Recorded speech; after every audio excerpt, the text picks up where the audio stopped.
everybody, welcome to Bones Collector. This is a video series where Lori and I are taking the time to play through our library 2 or 3 games at a time and then making a video. We want to do that so that we can show you the games all set up so you can get an idea about what is in the box, and then I can tell you how to play the game in a little more detail. We seem like a really groovy idea because that's the only kind of ideas we have, groovy, because we're groovy people. But we hope you enjoy this series, and I'm always telling you that we play our library, and that's what I wanted to show you and why I wanted to make this video series. So I hope you enjoy it. Hey everybody, so this is Ishtar, and I love Ishtar. It's an area control game, and this is what it looks like at the beginning of the game. I want to read to you the theme of this game, just for a second.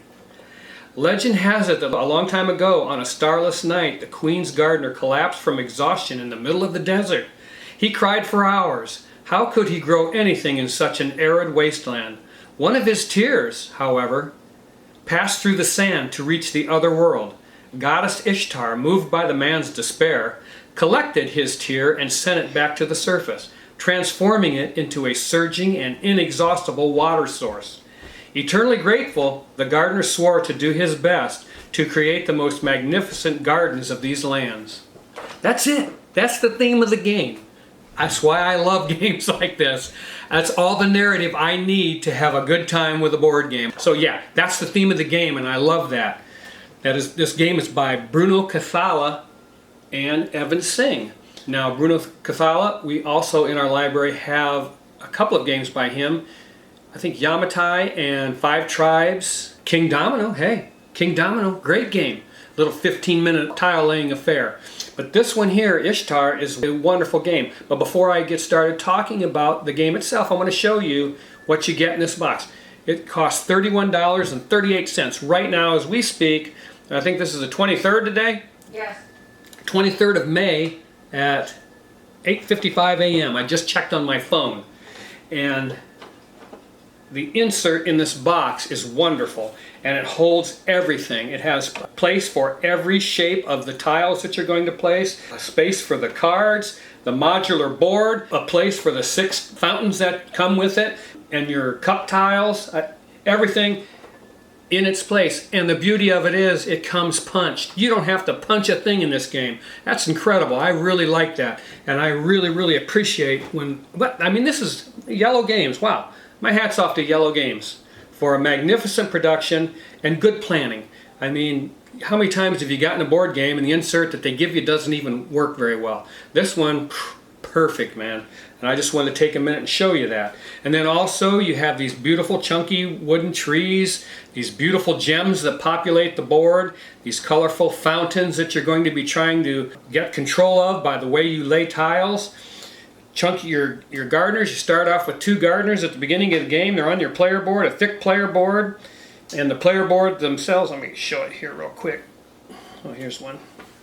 The player boards themselves have special powers on them that you're going to unlock, and it costs you 2 gems for every one you unlock. And if you want to unlock one of these on the top, you have to have unlocked the power that's below it. So in other words, if you wanted to get points for these gems at the end of the game, you have to have unlocked that bottom one first in order to get to the one on the top. You don't have to have the whole bottom row completed before you do something on the top, but you do have to have the one on the bottom completed to do the next one if you want to activate that special benefit. And there is a glossary of explanations of the iconography here on your player board. It comes in the game, so that's wonderful, and I certainly appreciate that. Yeah, and this is the glossary that I was telling you about. It explains your player board.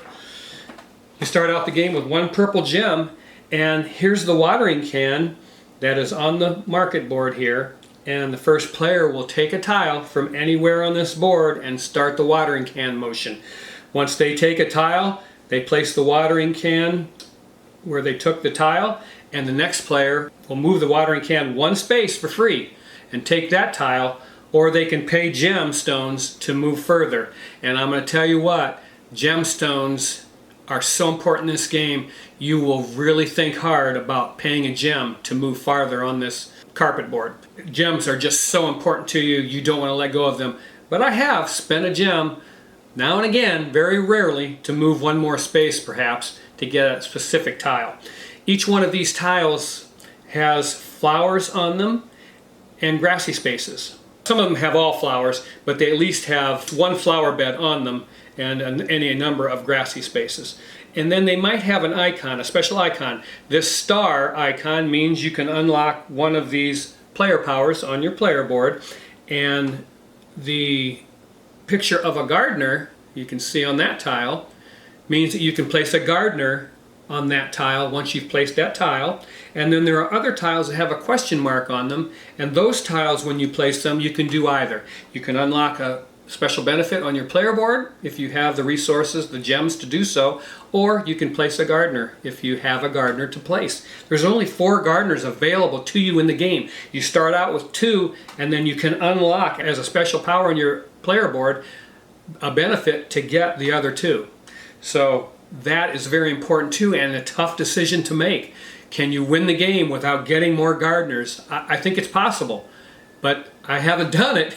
I've always had 3. Anytime I've done well in this game, I've unlocked one of my gardeners and added him to my area out here on the board. But I think you could possibly win this game by never doing that. But I'll never know, because I don't know if I'll try it or not. I might in some future game. You take this tile and you're going to place it on the board, and the object when you're thinking about placing this tile is to get as many gems as you can when you place this tile. As a matter of fact, it is so important sometimes to get gems that you might place this tile someplace that isn't optimum to you. I mean, you might be able to place it somewhere where this flower bed may score for you. Yeah, that would be great, but you only get 1 gem. But you may see a place where you can place this and get 3 gems, but the flower bed is going to go to waste. So those are the kinds of tough decisions you have to make. And I've done that before. If I see where I can get 3 gems, I mean, I think long and hard about placing that tile somewhere else, because those gems are so important to unlocking benefits on your player board and to planting trees. You can plant trees anytime during your turn, and you have to just simply take the card and pay the resources on the top of the card. In this case, 2 red gems. And it's always gems because that's the resource in the game. They're just different colors. And each card has a different combination of colored gems on them, and you must meet that in order to plant that tree. And you place it on a grassy space next to one of your gardeners. And they only score at the end of the game if you unlock that special benefit on your player board. So that's another thing to think about. But this trees, I'm talking about the trees, but you still get the points on the card regardless. In this case, it would be 5 points. So once you place this, it has to touch either a fountain when you place it, or it has to touch a previously placed tile. Those 2 things. Those are the rules for placing this. You cannot place it over these sacred tablets on the board. You cannot place it on top of a fountain. You can't place it on top of another tile. Those are the 3 places you cannot place this tile.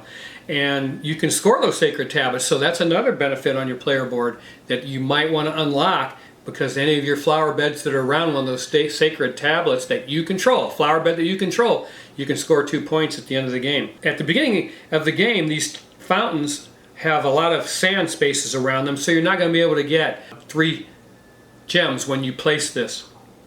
So you just want to kind of get as many gems as you can possibly get when you do place at the beginning of the game, and place this tile so that you can at least get something. So in this case, I could place it right here next to this pink fountain and take these 2 gems off the board, and they go onto my player board like that. And now I've started my gem resource collection, and how I'm going to spend them is part of the tough decision making in this game. The most difficult decisions you'll make are where to place those tiles, because you're building an area control. Later on in the video, I show you exactly what I mean by area control in this game, because it can get a little confusing, and I wanted to take a specific point in the video to show you exactly how control scores in this game. And again, you're going to move this watering can around this carpet board and take tile after tile, placing them on the board, building flower beds, controlling them with your gardeners, trying to get control of the towers by how many flower bed spaces are touching that tower, and I'll explain that in the second part of the video. And once 2 spaces of this market board have been emptied, the game ends. And you do final scoring, and the winning condition is most victory points. So whoever scores the most victory points in this game is going to win. And it comes with a score sheet. Probably a scoring pad, I'll have to guess. Laura usually takes these and laminates one of them, and then we just use a dry erase all the time. That way we don't use up the scoring pad. It tells you exactly how to score the game at the end, how you get points, and you get points for special benefits on your player board. You get points for the planting of trees. You get points for flower beds, and you get points for fountains that you control. And that is how you have to think about your strategy, is getting control. You know, getting control of the fountains is big, but it's bigger having the biggest flower beds. Flower beds are the most important thing. That's how you score the majority of your points. Flower beds, I shouldn't say that. Flower beds and planting trees. Because some of these trees that you plant, like this one, 17 points. That's a lot of points. That's more points than you'll ever score probably on anything on the board. But 17 points for planting that tree. It's very rich though. I think that's 5 clear crystals, and those are the most rare and most difficult to get. So that's why that is worth 17 points. But they're worth anywhere from 3, I think, is that the largest, 3 to 17? Yeah. So that's the largest point total in the game, 17, and they go all the way down to, this is a 3-point card for 2 purple gems, which are the most common. So you're deciding what to do with those gems when you get them. Do I want to save them? Because I want to unlock a benefit that perhaps gets me one of these special tiles, a single and a double, and you'll need those to connect flower beds or to connect to one of the fountains to get control. Those are very valuable, and you only get one of each during the game if you unlock that benefit on your player board, and that costs you 2 gems. So that's a lot of decisions right there to make. Where do I use that? What's happening on the board? Can I get control of the 8-point tower? If I can't, can I get control of the 6-point tower over here by placing one of these single tiles which has 3 flowers on it, and that's huge. That's really, really huge in this game. And where you place those is very important. So, oh my gosh, I just love this game. We've played it 3 times in a row now, and I'm still as in love with it as I always was. Again, it's a beautiful game to look at. It has a modular board. Okay, on this other side of the glossary for your player board is a suggested setup for 2 players of the modular board. But you can set them up in different, as you can see, we have a different pattern here. We mess around with it because when you make the shape kind of odd, it makes the game more interesting for sure. And also, when you're playing a 2-player game, I want to mention some of these tiles have to be taken out. Was it 2? 2 from each stack. Okay.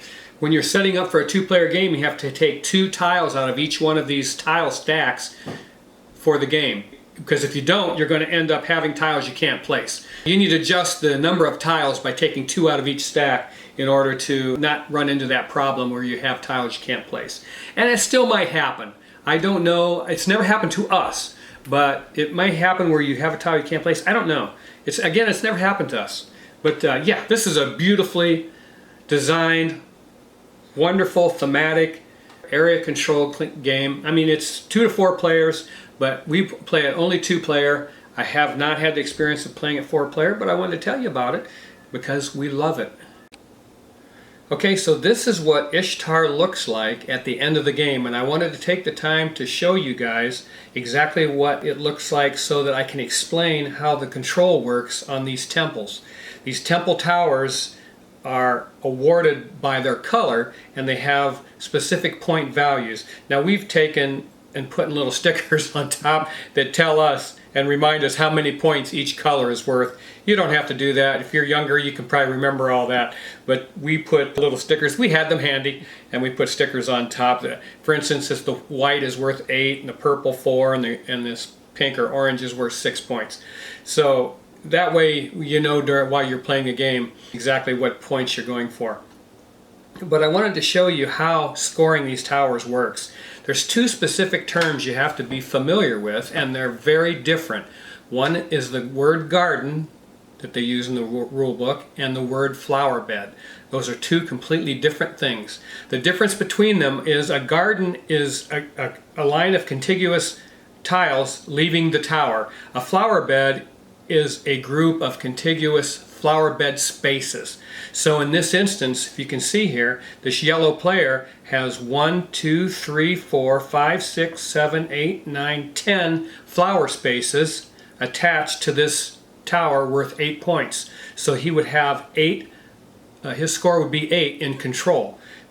The opponent, the green player, has only 1 flower space in control of that tower. So even though his flower bed does not directly touch the tower, he is allowed to use those flower bed spaces for control points when getting control of that tower. And that can be confusing once in a while. It took us a couple of plays to understand really how that worked. And you have to understand that in order to do well in this game. And then at the end of the game, when you're scoring these flower beds, you count each flower on the flower spaces. So this yellow player would have 1, 2, 3, 4, 5, 6, 7, 8, 9, 10, 11 flowers on flower spaces in his flower bed, and that's how you score a flower bed. Okay? So they're two completely different things. And then also you cannot allow any of these gardens, not flower beds, these gardens to touch to make a path between towers. So you can see here, there's a space here with a gem still on it. And because nobody could put a tile there, it would connect these two towers. And you cannot do that. And it's easy to do. That's why I want to take the time to explain how this game works, so that you can understand it and appreciate its beauty and the strategy that you have to employ in order to do well in this game. I love Ishtar for that reason. Again, you cannot touch these gardens to each other. Flower beds are different than gardens, but gardens cannot attach to each other if it forms a green space between towers. And I just wanted to take the time to explain that to you. So in this case, you can see the green player has a flower bed here that is legally able to score this tower. Even though the grassy space doesn't have any flowers on it, the green player is still connected to that tower. So the green player would be able to score all these flower spaces for control of this tower at the end of the game. That'd be 1, 2, 3, 4, 5, 6. And the green player's score at the end of the game for this flower bed would be 1, 2, 3, 4, 5, 6, 7, 8. So the green player would get 8 points for that flower bed at the end of the game, but 6 points for control of this tower. I hope that's very, very clear to you. And in this case, the yellow player has 1, 2, 3, 4, 5, 6 flower spaces in control of this tower, so they virtually tied. This space does not count because it's separated by a grassy space. That flower space would not count towards the flower bed score, nor for the tower control at the end of the game because it is separated by that grassy space. I want to take your time to show you that because it can be very confusing and a little bit intimidating. And I watched another reviewer who has thousands and thousands of subscribers, by the way, talk about this game, and he said him and his friends were playing this game and they didn't even finish it because it was so boring. I didn't understand what he was talking about because you cannot play Ishtar one time. In order to understand how this game works and the beauty of it, you have to play it a few times. It took Lori and I 2 or 3 times to play this game to understand how nice of an area control game this is. It's so much fun. And look how beautiful it is at the end of the game. I just love the beauty of it. And the production is very nice too. I just paid $30 for runestones from Queen Games, and if you saw my video, I really went off on them for the poor production choices that they made in that game. Wonderful game, by the way, runestones, but the production was not good. This game, the production is wonderful, and you can get it right now for $31 on Amazon. I looked it up on my phone before I started the video, and I wanted to be able to tell you that. It's a beautiful, wonderful game. It's in my Ultimate Top 100 for a reason. Bruno Cathala and Emma Singh did a nice job designing this game. Lori and I have a blast playing it. I wanted to tell you about how it worked. Okay, I wanted to take you a minute and show you how beautiful this insert works. This is Ishtar. I'm going to take the lid off the box. And there's the rule books, my laminated scoring sheet, my glossary for my player board, my explanation of suggested setup for two-player game, my rule book, and look at that. This is awesome. There's the carpet board. This is your modular board pieces. You get 6 of them. And you remove those. And there's the gemstones, the deck of cards, the tree cards that you plant. These are the wooden trees. These are the fountains. These are the player pieces, the gardeners. And then over here, underneath the player boards, look at that. There's the cup tiles that go on the market board, and then the flower bed tiles right there. I mean, how awesome is that? You punch nothing. When you buy this game, I sound like a commercial, but I'm sorry. When you buy this game, you get it. It's all punched, ready to go. You can pull it out and play it. I love that. My hat's off to Yellow Games for this game from top to bottom. To deliver this kind of production, this kind of game design, man, that's pretty good. And for a long time on Amazon, it was $26. I kept begging people I work with to go buy this game. But this will deliver a gaming experience that you will enjoy the rest of your life, and that's Ishtar. Okay, everybody, so this is Caverna, Cave versus Cave, the big box. Now, Caverna came out in 2013, and this is kind of a scaled down version of Caverna. It came out in 2017, and the expansion Era 2 came out in 2018, and this new big box is a 2021 production. So, a lot of different versions of things going on there. Now, we played Caverna. Had that game for a while and liked a lot of things about it, but the thing I didn't like about it the most was the fact that it was produced for 7 players. So there was a lot of components in the box that weren't necessary for people like us playing 2-player games. And it was just a great big box. So I moved it on, and I really did like Caverna. I always say if they reissue Caverna in a 1 to 4 player format, I'll rebuy it. I really liked it. But this is Cave versus Cave. It's a 2-player only game, and it's very quick. It's about 30 to 45 minutes if you just play Era 1. If you add in Era 2, which I'll talk about, it'll go to almost an hour. So, but still pretty fast for a game of this caliber. I mean, this is a really, really fun game. And this is an action selection game.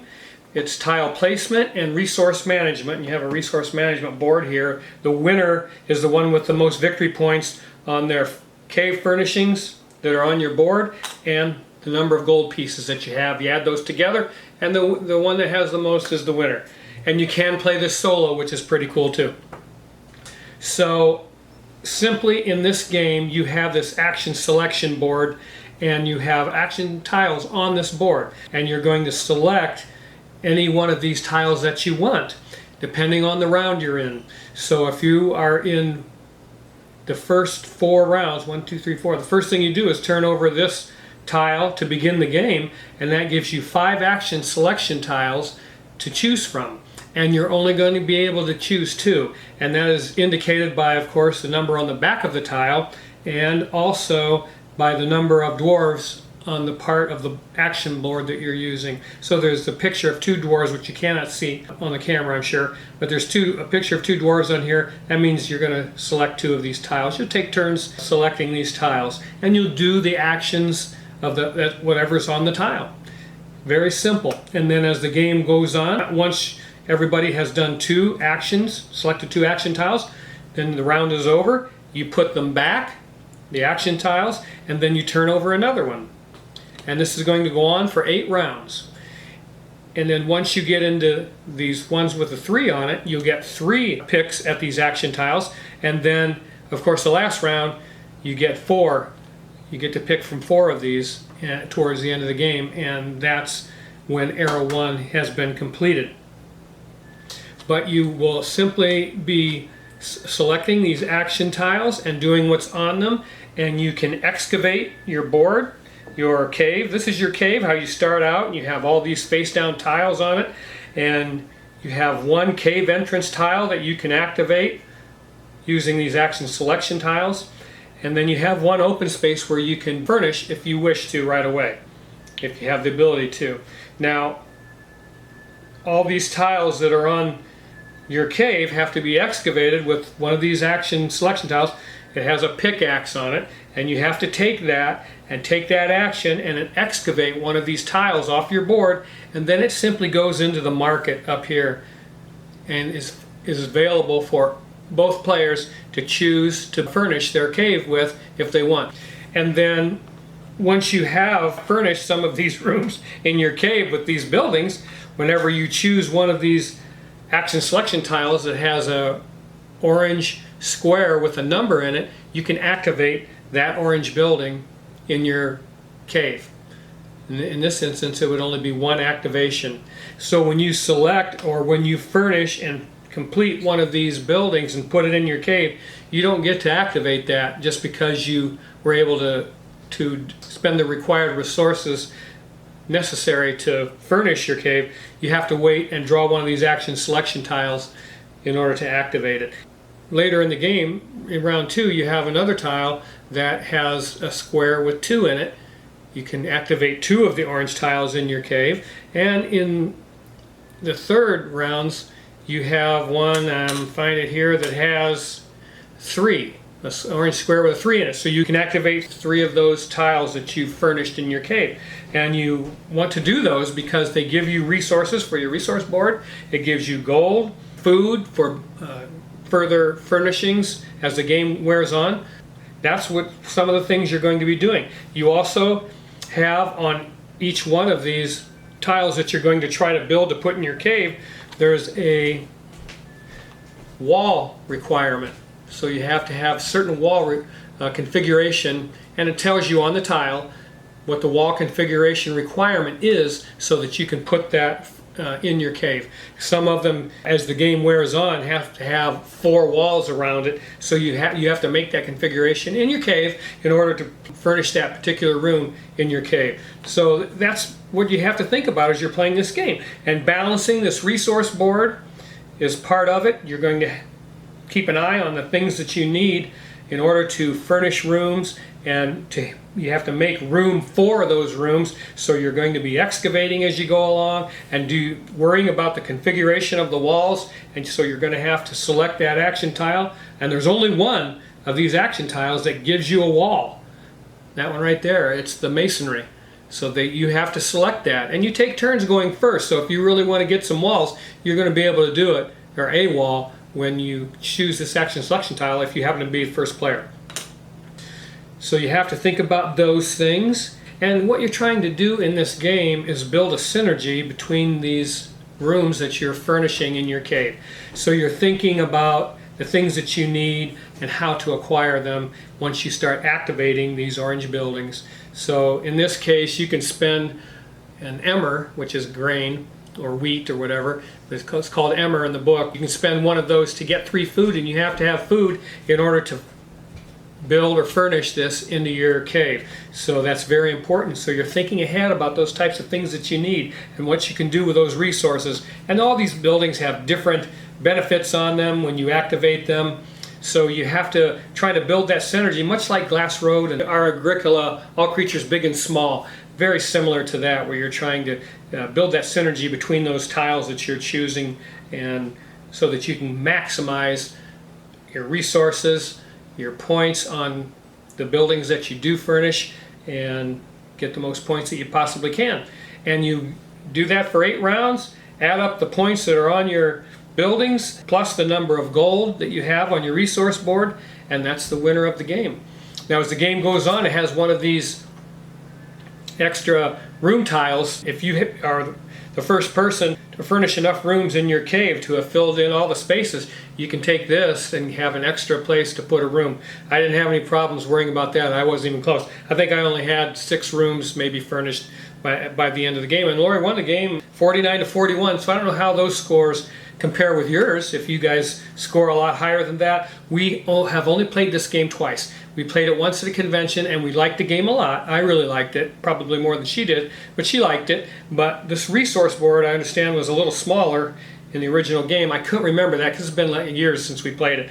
And they doubled the size of this so that you could move these resources around a little better on this resource track, which is pretty nice, because I like this better than having a bunch of the resources physically around me so that I have to count all those out when I'm spending them. This works out pretty nice. It works well. Everything's spaced out real well.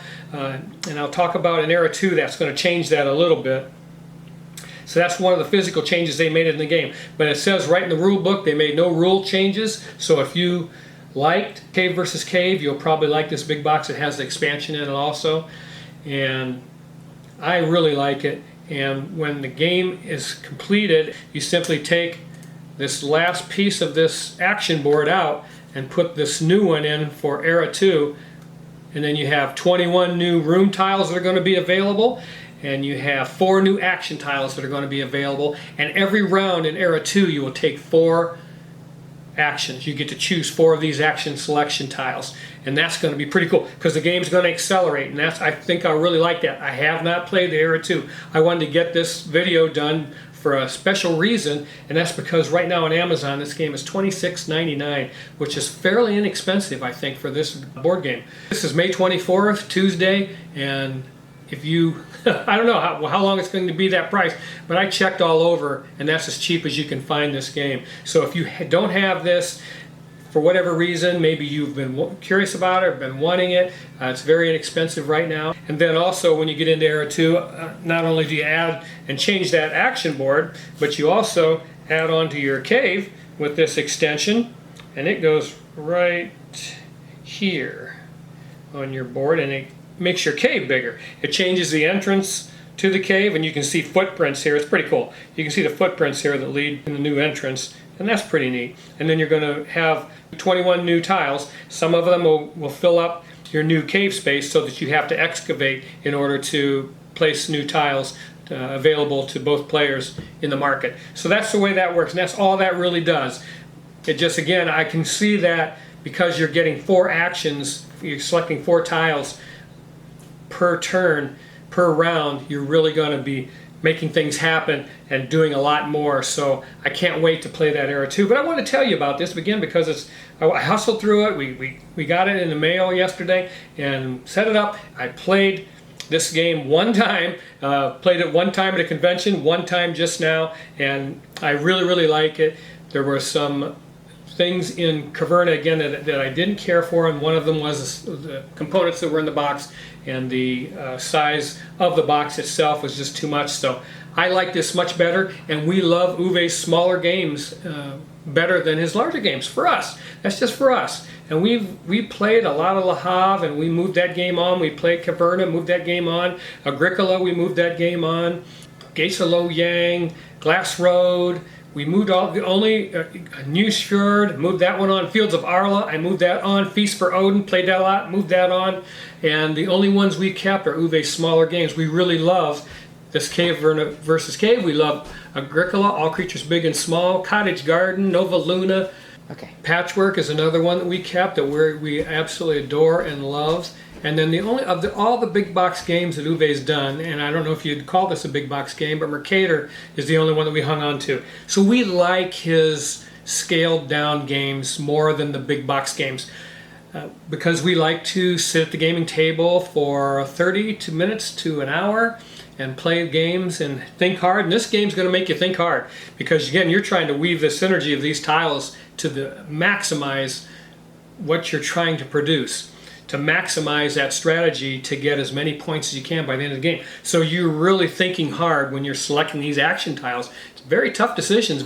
It's tightly wound, just like Agricola, All Creatures Big and Small. Not so tight that it's not fun, which I felt like the original Agricola was. When you're trying to feed your people and just with, it was just too much, too punishing. I didn't care for that. But this game, I really, really like it. I want to tell you guys about it because you can get it right now for 27 bucks on Amazon. That's a big deal, I think, especially with the economy today. But yeah, that's Caverna, Cave versus Cave, the big box. It's a lot of fun. Okay, everybody, that was the games for today that we played this week, and I hope you enjoyed them. And I hope that you got something, a little more something out of them than doing just those top 10s or top 100 lists. Because again, I'm able to show you more in that regard. Please like and subscribe. When you take the time to like our videos and then make a comment, that's our payday. We don't get paid for any of this until you guys tell us what you think of our video. And thank you so much for that. Have a great day, and I'll see you the next time on The Bones Collector. And remember to keep on board gaming, because it is the best doggone hobby on the planet. Bye-bye.